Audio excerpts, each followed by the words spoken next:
Welcome to the Heart and Soul Wellness Podcast, where we inspire women by teaching applicable skills and tools and assisting them with connecting with one another, healing, and aspiring to their highest selves so they can reach their full potential.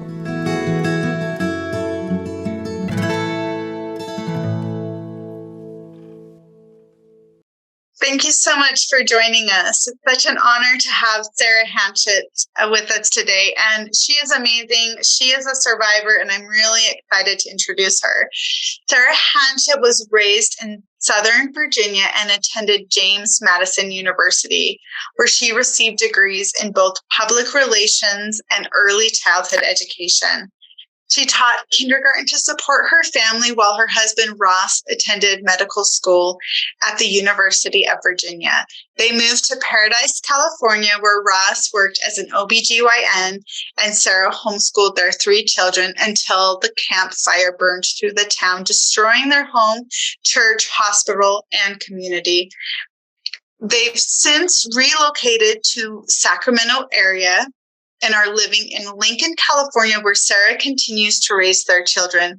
So our topic today is rising from the ashes, and it's very, I felt very drawn to this topic as I've thought about your story and thought about the impact that the fire had on your family and your community.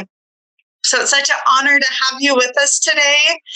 And we're just going to go ahead and start off, and I'd love to hear about your story. Tell us a little bit about what that experience was like for you and your family. Okay. Thank you, Sarah. Well, it was definitely not an experience we were expecting. That's for sure. We, lived in California for 7 years. I had my youngest was born there in Paradise, and we were raising our family. Because my family's all from Virginia, we very much made that community a family of, friends became family very quickly. And it was a sweet small town with, just one high school, lots of churches, one gym, one or I guess there was 2 grocery stores, just a really sweet small town. And, we knew that fire was a danger there. We'd actually received a lot of tips on, fire drills and fire evacuation. And actually just the year prior to the campfire, there was a fire just down from our house. And I remember watching, 3 or 4 planes circling. They pulled planes from the current Santa Rosa fire because they knew that if that fire got out of control, that all of Paradise would go. So that was kind of our first wake up call. Like, wow, one little fire could take this whole ridge, because our town was built on a ridge. But, the morning of the Paradise fire, everything seemed fine. We were told that the winds were pretty high, so they might turn off the electricity to avoid, if a power line went down, avoid, fire. And so my husband took my oldest to school, and then as I took my younger son to school, I heard that they were sending kids home. And my first inclination was, they're going to shut the power down. We had heard this might happen, so maybe I'll be bringing my son home. And I remember as I drove to school, I was sitting at a stoplight, and I was actually Marco Poloing with my mom, so I could go back and watch it. And there was a point when this huge flock of birds just up and almost like a tornado, like just left the area. And I remember thinking, and I even looked at that and went, wow, that's odd. And my husband had called and said, oh, there's a fire like way far away, like a county I'd never even heard of. And so we weren't really worried about it at the time. Well, within the time of me getting to drop my son off at school, there were families picking up the children that had already been dropped off. And I remember asking one, I'm like, where are you evacuating to? Thinking it was on the other side of the town. Mm-hmm. And geez, there's all these roads and fire breaks. I mean, you don't think of a fire like racing over miles of anything. And so I thought, so you're just evacuating because you're there on the canyon. And he looked at me and he said, Sarah, I'm getting out of here as fast as I absolutely can. And I went, Okay. All right. So I'll go home and pack. And we were taught to have a 2-5-2 plan, a 2-hour evacuation plan, a 5-minute evacuation plan, and a 2-minute evacuation plan. So I'm like, okay, well, I have a couple hours. So it's way far away on the other side. As I was driving home, a friend called me and said, can you grab my son? Because we're evacuating on the other side. So I went back to the school, grabbed her son, went home, and just wanted to keep my kids calm. So I packed up, I was thinking like an overnight, packing up toiletries, some socks and underwear. I grabbed a few journals and mementos, but I wasn't really worried about it. The sky was getting dark, which I thought was interesting. But again, the fire I heard of was so far away, and I checked evacuation and the news, and there was nothing for my area. There was no reason to be alarmed. So this point, it sounds like at this point, you weren't worried, you weren't concerned, but you were getting your kids and you were taking all of the precautions and making sure you had what you needed. Yeah, exactly. And I remember my husband called me and he's like, there's a fire here by the hospital. And I don't know why I didn't take that more seriously, but I'm thinking like, there's a bush on fire. Like, I'm thinking like, oh, there's some trees on fire. Like, you think of a wildfire like burning, gradually from tree to tree. And I'm like, okay, well, then they better hurry and get that out. And you drive away. And so he was at the hospital. And he helped, evacuate the patients and was, sitting in his car. And I was hearing this booming, boom, boom. And I'm like, geez, Ross, what is that? And that was the propane tanks exploding.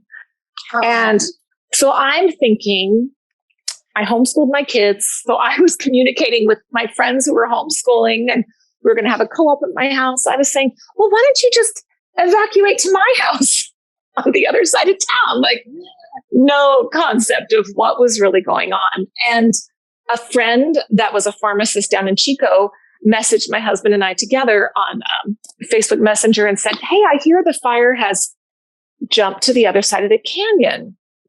And so again, like I had my kids like watching TV, reading books. I was just like, let's just stay calm. I'm going to pack some things. And I went out on my deck off my master, and we lived at the top of the hill. And as he said that, I went, okay, well then I'll go look.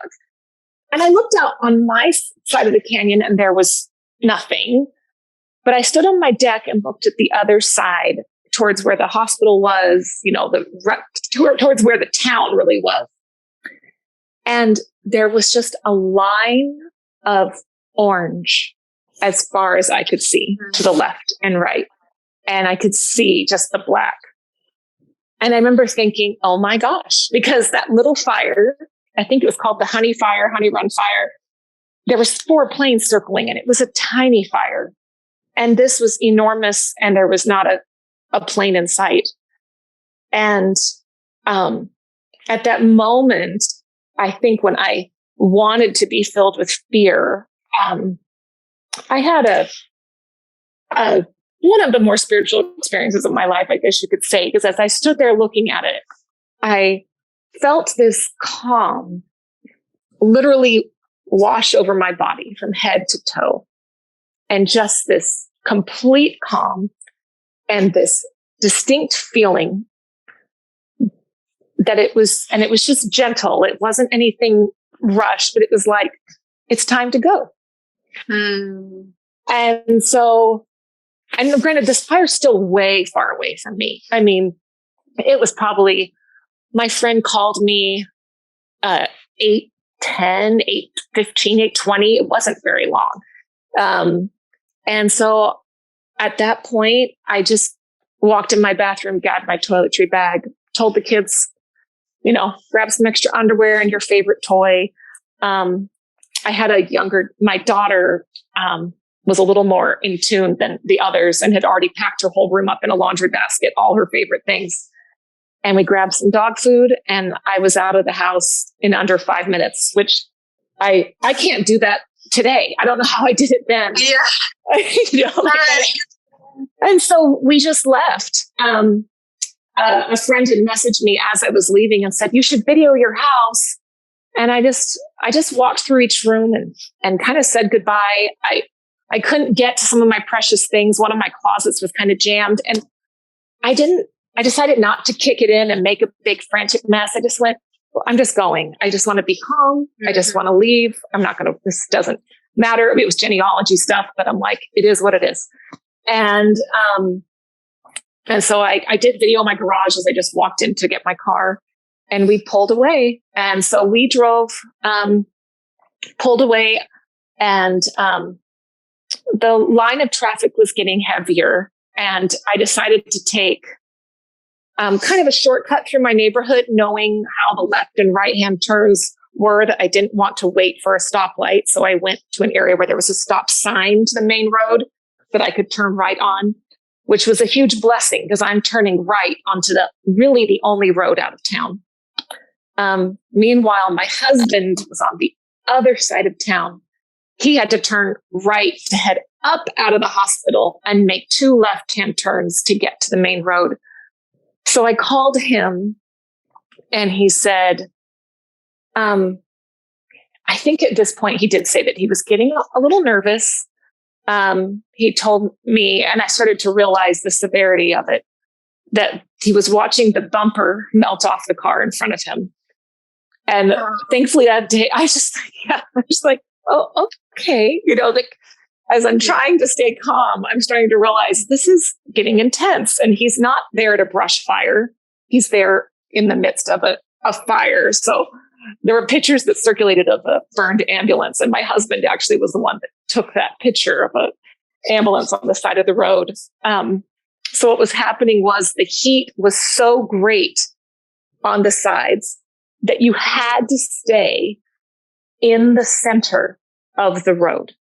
Because as soon as you veered a few feet right or left, the amount of heat would reach, your car would almost reach its melting point, right? And it would just start in those really hot areas. Yes. So the ambulance going around cars, it had caught fire. Luckily, they found a safe place and were able to, there's going to be, I think there already is a whole movie on that story of the woman in the ambulance. But he stayed straight in the middle of the road, which, there's, of course, a whole philosophy you could take on.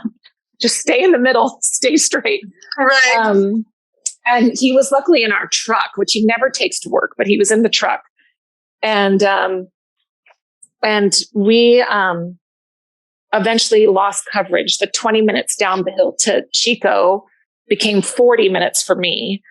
And about halfway down, we lost coverage. So I didn't know what to do. I did have a bit of a thought that I should ask for our trailer to be put out of storage into the front area where there were trailer hookups. Maybe we could just stay there. But I was so overwhelmed with the thought that I just lost contact with my husband that I didn't do it. I was hyper focused on my family and making sure everyone's safe and everyone's okay. Yes. But I wish I would have done that and followed through. So I we had established a meeting place. And so it was at our, a church building down in Chico. So I went there and just stayed there. And, I wish I would have gone to a hotel. I wish I would have tried to find a place for our family to stay. But at that point, I was like, well, this is our meeting point. I'm going to the meeting point, and that's where I'm going to stay. So I took my family there, our dog, our turtles, and I had the boy from my son's school with me as well. And we just went and stayed at this church building for the entire day. And meanwhile, I never did regain contact with my husband over the phone. So his story that I guess I learned later, well, I guess as I was sitting there at this church building, luckily there was a nurse there that had communication with the firefighter. And I was trying to we had heard there were people gathering at different spots. So we were trying to think, well, if he'd gotten to this spot, this Kmart parking lot, which was, of course, no trees and very protected, maybe he'd gotten there. But I was a bit of a wreck and trying to stay calm. But my husband had, as he was driving through the fire at one point, a firefighter came and pulled up next to him in the same model truck he had. So he felt a little bit of reassurance. Okay, the firefighter has the same. The firefighter's right here. Yes. Yeah. But what was interesting about these firefighters is that they were not told to go here and to be here at these different locations. And so they were, coming through, telling people, stay in your car. And he leaned, I think he had gotten out of his car and he was leaning on my husband's door or the glass, just the glass, and it burned him. And that's how hot the outside was. He burned his arm on the glass. And, no, it was just, it's surreal sometimes. I try to put this way back in my mind, but my husband says one of the things that saved them was that there was a local fire truck that had gone into a fire hydrant. And as the cars were driving through, would spray the cars down to bring their temperature down. The heat down. Yes. Yeah. So he's like, I really feel like that saved so many of our lives because they were taking the hose and just kind of circling it around them and then spraying the cars down as they drove through so slowly, just inching along. And as we're not panicking, but just worrying about him, I remember one of my husband's cousins messaged me in kind of a family group message we had going on. And he said, your husband is smart. He's not going to do anything stupid. And I don't know why, but that gave me such comfort. I'm like, he's not going to do anything stupid. We're going to be okay. He's going to be fine. And I remember, and then Ross later said, he figured out, well, the fire's already burned everything behind me. So worst case scenario, right. he was just going to turn around and go back instead of trying to escape it. So anyway, he did make his way to that Kmart parking lot and had his truck parked there. But one of the experiences he had while he was there was he didn't have any water in his car. He was making a to-go bag. And of course, it was in our master bedroom the day of the fire. And so he had nothing to drink for that hours in the heat. And he said there was all types of people. Paradise was a very poor town in general. A lot of people just had lived there their whole lives and lived on minimal income and just had a fantastic time enjoying the mountains and there. And someone he said that he probably wouldn't have normally approached came up to him and offered him some water out of their water jug. And he's like, here's someone that I probably wouldn't have normally even approached. And I guess judged wrongly by their harsh appearance, comes up and offers me water, which was the one thing that he needed so desperately. And it was just such a touching moment of humanity. And anyway, the fire continued. And that's so beautiful. Yeah. How long was your husband in that heat for? So I think it was about 3 to 4. We were separated for, I think it was 5 hours. So I think it took him about 3 to 3.5 hours to get to that Kmart parking lot, which was only like a mile away, so. Yeah. And I'm wondering during that time where you lost contact, like the worst possible time to lose contact, right? Right. I know that there was some comfort by, someone said, your husband's smart, like he's not going to do anything dumb and, it's going to be okay. How did you get through that time of not knowing is he okay? Is he not okay? Yeah. And just kind of what were some of the thoughts running through your mind at that time? Well, I was trying to, of course, be calm. I did have my only moment of real concern was that the only thing that I really grabbed was letters that we had written back and forth as we were dating in the pre-email days. And so I did grab those, and I was like, oh no, what if that's the only communication I'm ever going to have with him ever again? So I let my mind like run away with that. And then I was able to kind of just stay calm. Luckily, there were lots of people there in this building, and I was given an opportunity to just have a job. They were like, okay, we need to call these numbers and make sure all these people are accounted for.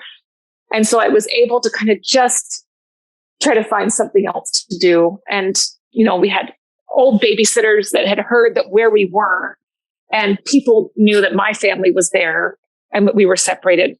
Most families were not separated from each other. And so friends and even acquaintances came and entertained my kids. The Bissell family, which was their son was who I was taking care of. They came and they stayed with me until he arrived. Like they just hung out and played with my kids and went and bought toothbrushes, and so that little bit of community was still there, supporting me. Yeah, that's awesome. That's awesome. So, tell me, so your husband was in the fire or in the heat for like 4 hours. And then what was it like when your family rejoined? He was able to find you? Yes. So he walked in, and I, of course, gets a big hug, and he's like, what? I didn't think it was that big of a deal. Like, it's like, I think he knew it was, but he didn't realize how worried everyone had been. And I'd say, honey, the last thing you told us was the bumper was melting off the car in front of you. Of course, we're going to be a little bit concerned about your safety. And, later on, we had friends, the problem with the Paradise Fire, of course, this is, my story is different from others, but we had dear friends who there were police from out of town guiding traffic out, and they were guiding traffic out on roads that were not through roads. And so I had friends that were put on these country roads that went to nowhere, and were literally had to leave their car and run for their lives. So you started hearing, when you have a town of, I think it was 20 to 30,000 people, and every single person has an evacuation story, you started hearing some of these really horrific things, and just realizing how grateful, how lucky we were to get out when we did. It was interesting too, the timestamps of when I left my house. If I had left my house 15 minutes later than I did, my children would have sat in the flames for 4 hours trying to get down to Chico. And it was interesting, just that timing of me just leaving and not grabbing anything else. Maybe it wasn't 4 hours. I think it was 2. We had a neighbor that left just 15 minutes after me, and his kids had to sit in the car and watch the town burn around them. My children, they saw a couple houses. It was weird the way this fire works. It's not a wave of fire.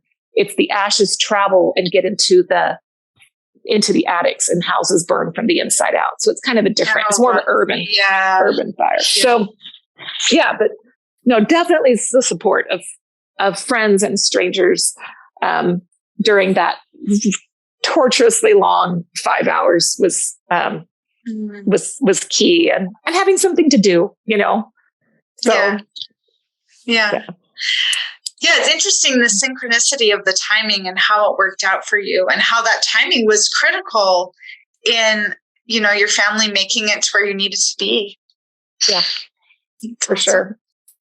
So when you guys all rejoined, so you're in a church building, and then how long were you there, and what happened next after that point? So then we were trying to find, it's like, where do we go stay? At this point, we still weren't we didn't know how much of the town was burning. We didn't know if they were able to stop it at certain points. I mean, no one knew about their homes. So we just needed a place to stay the night. So I was a part of a book club, and one of my friends said, "Hey, you know what? We have an extra." She was more of an acquaintance that ended up turning into a dear, dear friend. But she was in my book club and invited us to come and stay at her house. The hotels were all filled. The trailer parking was all filled. I'd missed that boat. So we went and stayed the night with her. And then it was interesting because friends that had gone to stay at another, we had friends staying at houses all over Chico. And then that part of Chico nearest Paradise started having to be evacuated. So that night, I think we had, let me remember, we had 1, 2, 3, 4, 5. I think there were 6 families staying in one home. And I think we were in the height of this trauma, you're kind of bolstered by, oh, we're all together. Isn't this a fun experience? Kind of bunking up with all your best friends, Right. So it was a little odd, but I don't think we were really worried. And then the next morning, I remember sitting around with these women and us going, oh no. So the town's burned. We're like, what if our house didn't burn? Like all of a sudden it was like, yeah, if the whole town's gone, what happens if your house is surviving? Like we started, I don't know, running these scenarios, and I don't know, it was just an interesting time to be there. And then we didn't get word on our homes for, I think it was a couple days, but then we did find out that our home had burned. One of my friends' homes, 2 of my friends' homes did not burn, which ended up being a huge, just as big a challenge, because for us, I think so often people think of, oh, you lost your home. That's so sad. Like we need to rebuy things. We need to, you need to get your toothbrush and your underwear, which if I have any advice, extra underwear and a toothbrush in your car, like you can get clothes anywhere, right. But the underclothes that you love and your favorite toothbrush, that's harder. Anyway, as we're sitting there with my friends, I just remember thinking, oh my gosh, how are we, what do we do? What do we do next? And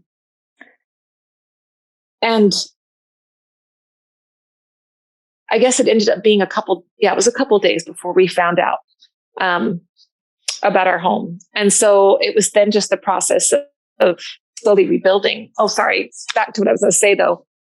So we lost all our things, but the thing that we all lost was that entire town. It was gone. Like we weren't going to get it back, even if we rebuilt our house exactly where it stood. The grocery store was gone. The schools were gone. The not all, some of the churches burned. Everything that all your markers for anything familiar, dance studios or what have you, it's all gone. So you realize what makes your town a town is your neighbors. It is, that familiar face at the grocery store. It is, it's like, well, it's gone. So are we going back? Why would we go back? And for those 2 friends that's homes didn't burn, they ended up selling them as quickly as they could and moving to another area because there's nothing there.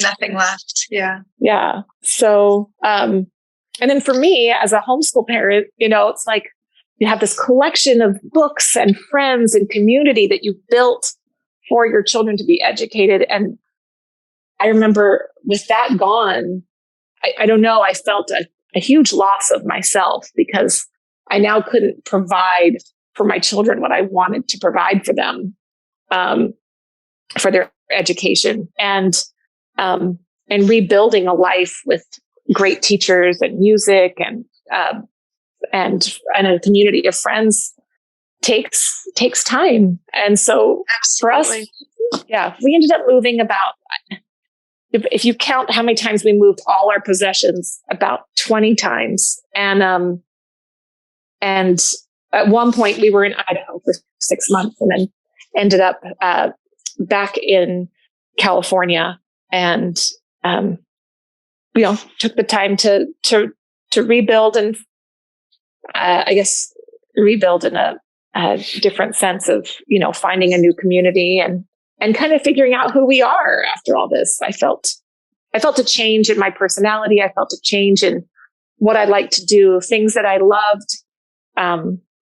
Like I used to love the piano, and playing the piano and teaching piano and, whatever. It became somewhat triggering for me. I mean, when you see all your possessions reduced to 6 inches, I was just like, I don't know. So yeah, I had to take up other things. Yeah. How long did you live in Paradise before the fire? 7 years. Yeah. Okay. So I'm thinking 7 years, you were able to build this community. You had your connections. You had your homeschool co-op, and you had, I even think we have our gym we like to go to. Yes, we have our group. I have a group of ladies I love to work out with. And I am just thinking, that just really touches my heart, really thinking about how hard it would be to have this sense of belonging and community, and then to so abruptly no longer have that anymore. Well, and in this sense, yeah. And just knowing that each of these people that you love they're all going through the same thing, every single person. And so there's not how do you, it became this but I want to help them, but I need help, but I want to help them. I want to help. And so, for me, I had to get kind of creative in that balance of, I want to help someone else because then I don't think about my problems as much. But then it also that idea of but you have to deal with this and you can't put it off, So it was an interesting balance for me that took some time, And did you ever find yourself maybe getting involved with helping others so much, just as a way to cope with the pain and loss that you were already feeling about, what you just experienced? Well, for me, especially because so many of my friends that were from Paradise, a lot of them were from Paradise. So for them, they were losing their childhood homes, not just and grandma's home and uncle and aunt's homes. And so it was so much of a total loss for them. And at Christmas, when I got to go to Virginia and be I still have my mom's home. I still have my grandma's home. Aunts and uncles still have their home. I mean, I remember my kids said, "Oh, this place feels kind of like a home, like one of our homes." And I'm like, we had that. And so I used that as, I had so many friends that were renting and just didn't have adequate insurance, or people that I adored that didn't have insurance at all, And so I started a GoFundMe and adopting families out to good friends that I had around the country. Since we had lived so many places, I had those connections. And so that gave me so much joy to be able to pair a family up with another family at Christmas to replace tools or books. And that's awesome. Yeah. So that was really great. And definitely gave me a perspective on refugees and what they're going through, because I didn't lose my country. I still was in a place with my same language. And so that's become something near and dear to me, especially with Ukraine. We have some dear friends now that are Ukrainian refugees, and just such a deeper perspective on their total loss and how hard it is for them to rebuild in a new place, So, I mean, counting my blessings, literally, that's what got me through. Because each day just felt so overwhelming, especially with the loss of my husband's job, with the hospital being affected. It's like, we have to start over. And it was just so overwhelming.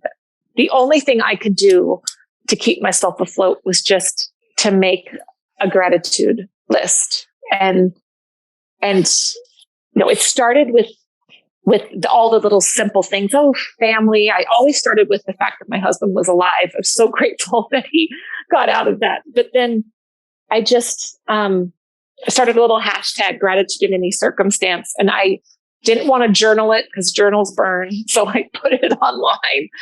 And it was interesting, the things after you've listed all the basics of your health or your family, the love of others that you see on a daily basis, to see the things that, I went through the list, this massive list, but one of the things I was grateful for at one point was that we were in a hotel room that had a window, that we can see outside, that we'd lived in one place for a week. At one point, I was like, we've been here for a week. That's a week of knowing where your toothbrush is and how you're going to do the laundry, those things that bog your mind down, So, but really, as I asked my husband, I'm like, what was it for you that helped you through? And as I made my gratitude list, he said, it was the smile of a stranger. When you're just, you're at the gas station and someone smiles at you and just is cordial and is in that moment and acknowledges you, or at the grocery store. It's so lifting when you're bogged down with so many things. So much heaviness. And it sounds like it was those little things for you. You're talking about a window in a hotel room and a smile from a stranger. So sounds like your attention really was on those little tender mercies that helped you to get through the day. Oh, absolutely. I remember thinking, like, one day I walked outside, I'm like, well, look at this grass and how it feels against my feet. Like, literally thanking God for just these blessings that are free to everyone. And I think I became so in tune with the blessings that were beyond this trial that we were going through. There was so many things that to keep us going. And so I love it. I love that you brought up gratitude because, it's the one thing that research shows too, that gratitude helps us survive very traumatic and overwhelming and difficult situations. And I think it could be that it connects us to what we have in the moment, right? Our attention is I can only imagine losing everything. Your attention is very much in the moment of what can I focus on right now? And what am I grateful for right now? Because you're really not able to look at the big picture. You're not able to say big things necessarily because you're not quite sure how everything's going to work out. So your attention really is focused on the present moment. Yeah, absolutely. And for us, I feel like, some of our friends, so many people of our friends commuted to Chico. So their recovery process was a little bit faster because they could just rebuild where their job was. And for us, having to find a new place to call home and a new job, since my husband worked in Paradise and there wasn't a lot of economy in Paradise. It was the school or the hospital, really. It was, like you said, just holding on to the smallest things to find joy in that day. And also just being grateful for my children. I remember watching couples that were well retired who had lost everything and thinking how grateful I was that I had small children, that we could make new memories in a new place, and just the joy that they brought me with, appreciating such little things, really helped to guide me a lot. But yeah, it was a ringer for us. And And sometimes I remember, during our stint in Idaho, I really struggled with motivation to do anything. And I had to just go, at one point, it was like, I just need to be 1% better than yesterday, and kind of erase that I should be something out of my mind, because I just wasn't the person that I was. And I don't know that I'll ever be that person again. And that's not a bad thing. I can be someone completely different and take that part of my life with me. But I feel like my interests have tweaked and changed a little. And I definitely, it was, some days, I was no longer making great meals and breakfasts and lunches and dinners. It was like, I just need to be able to get up and get some water and get my kids out the door, or maybe teach them how to get themselves out the door so I don't have to get up. Like it was just such a different person than who I had been, and giving myself permission to move slowly, and to grieve. I feel like some of my friends just jumped into a new life so quickly, and they weren't able to grieve what was lost. And not that I don't think we should focus on the past, but I think to acknowledge that it happened and I'm going to need to start something new is good and healthy, Absolutely. Now, being able to recognize what it is, process the emotions as part of that without being trapped in the past is what I'm hearing you say, is that you wanted to be able to grieve and hold space for yourself and hold space for your family, but you didn't want to stay stuck in the past. Yeah. So I'm wondering, what are some of the changes that you've observed or noticed with yourself and your family? You talked about, your priorities changed. It sounds like life slowed down more and your priorities changed.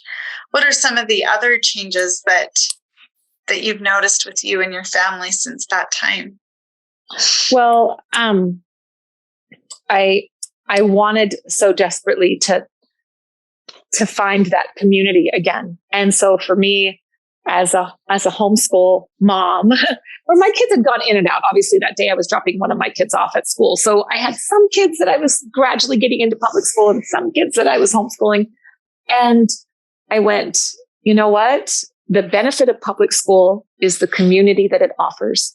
And I completely just shut the door on homeschool. I went, you know what? We're doing this. We're going to do public school. We're going to love it.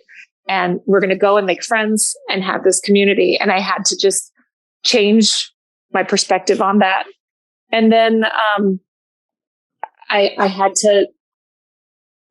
to focus on my mental health more than my physical health as I was going through this. Before it was like, oh, you got to get up, go to the gym, keep that body looking great, And now it was, I need to be in a good place mentally.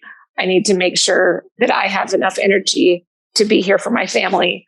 And so my focus became much more inward and in pondering and I guess you could even say praying, but really just working on my own motivation to live the life that's so busy. I had to just slow way down. And so those are some of the changes. For my husband, I know it was interesting. We rushed and rebought a bunch of the things of the hobbies we loved. He rebought me a beautiful piano and we got his wood shop all set up. And I can tell you that none of those things brought us the same joy they did that we had in Paradise. It's like we bought them because we knew that part of us liked them. But it's interesting. In the past 3 months, we've both kind of started exploring those previous hobbies of ours, which I didn't think it would ever come back. So it's been 4 years,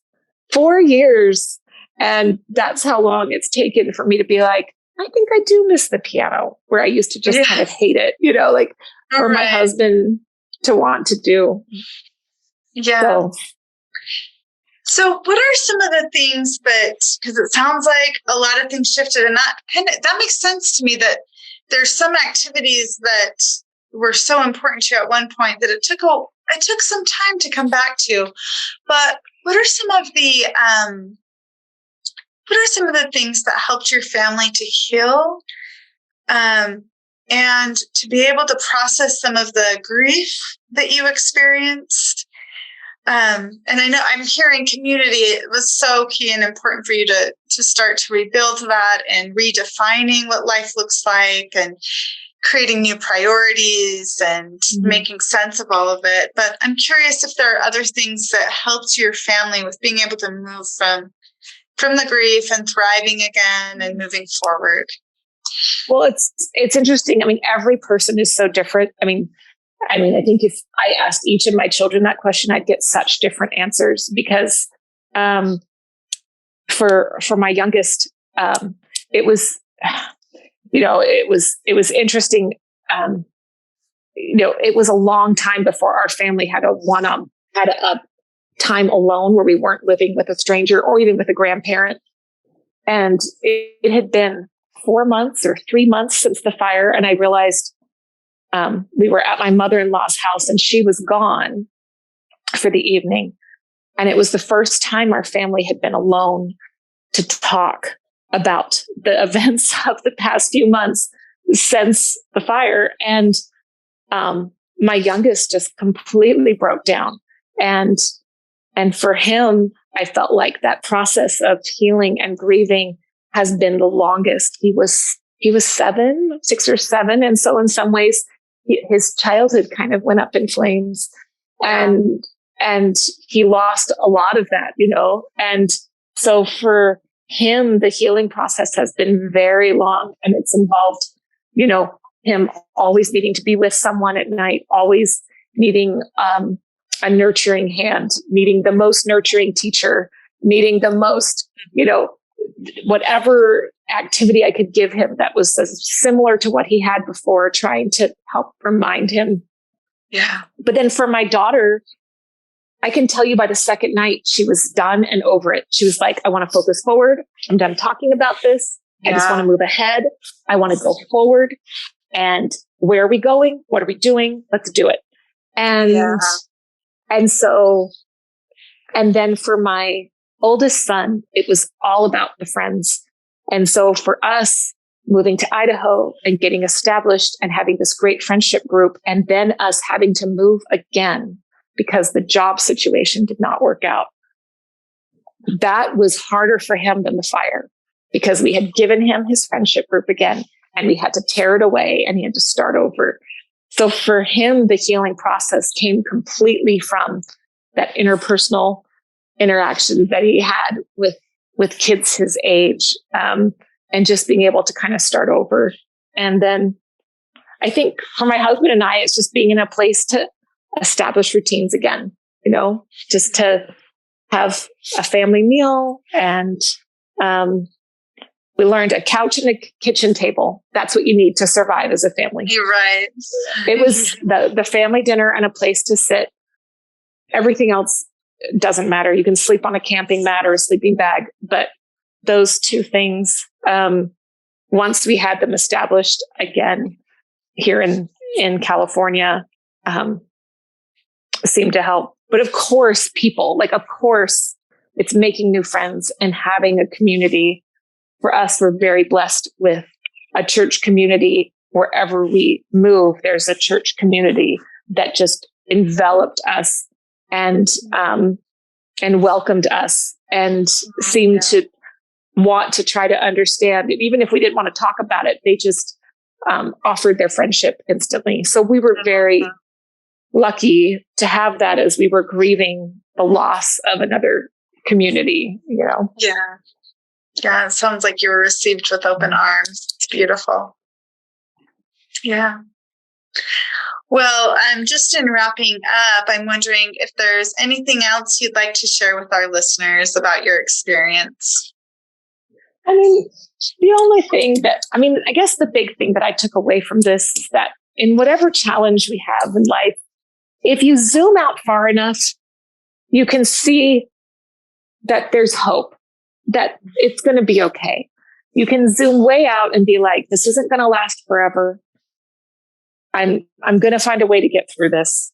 It just might take some time, and I might not be willing to put the effort in today, but it will come. But then you can also zoom in, like the zoom out, but then zoom in on just those tiny little things, The things that matter.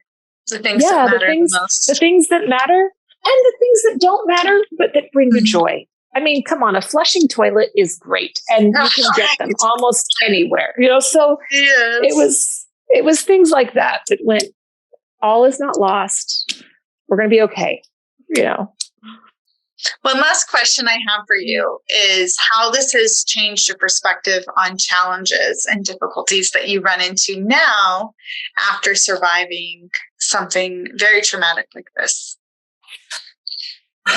Well, it might be a pessimistic answer, but people always say the cliche, well, challenges make you stronger and it brings you strength. And I went, or with this, so it's just stuff, you can get it again. But I felt like this trial made me, I don't think it made me stronger. I think it made me more vulnerable. I think it made me more fragile. I think in a lot of ways, I'm more aware that terrible things can happen. And I don't know that I believe that anymore. Like, oh, you're going to be stronger because of this. You're not necessarily going to be stronger. You're going to be different. You're going to be changed. Mm-hmm. And I think little trials, sometimes they get me down a little bit because I know that things can go bad in a hurry, So I think I've kind of changed my perspective on that. And I've also learned that, I no longer say to someone that's going through a hard time, hey, what can I do to help you? Because that puts so much on the person going through the trial to think about what they need. Mm. And I learned that when we're going through trials, we don't know what we need. We don't know. And I think in some ways it's incredibly selfish of us, as well-intended as we are, to say, let me know what you need. I feel like we need to now look at the other person and go, what can I do for them? And offer it. And they can either accept it or reject it. I will never forget. We were in Idaho. One last thing. We were in Idaho. And I had this sweet neighbor that came over with a plant and an iron. And she said, I didn't know what you needed, but I knew that I have an extra iron and that a plant might make your house feel more cheerful. And you know what? I didn't have a plant and I didn't have an iron. And those two gifts just made me feel so loved because I didn't have to ask for them, And so I guess going forward, the thing I've learned is that now when I see someone in pain, I go, what can I do? And I just offer it. And I think that's what's changed, I guess, with me the most. Yeah. Thank you so much. Thank you so much for sharing your story of healing and also of courage and authenticity. It's truly been an honor to be with you. And thank you so much for this. And I hope your family just continues to thrive in the way that you are. And even in that vulnerability and that authenticity, Yeah. So thank you. Thank you so much. Thank you for listening to the Heart and Soul Wellness podcast with your host, Sarah Carter.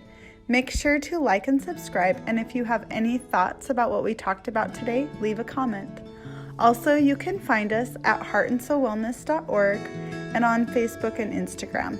Join us again as we continue to help women heal, connect, and aspire to their true and authentic selves.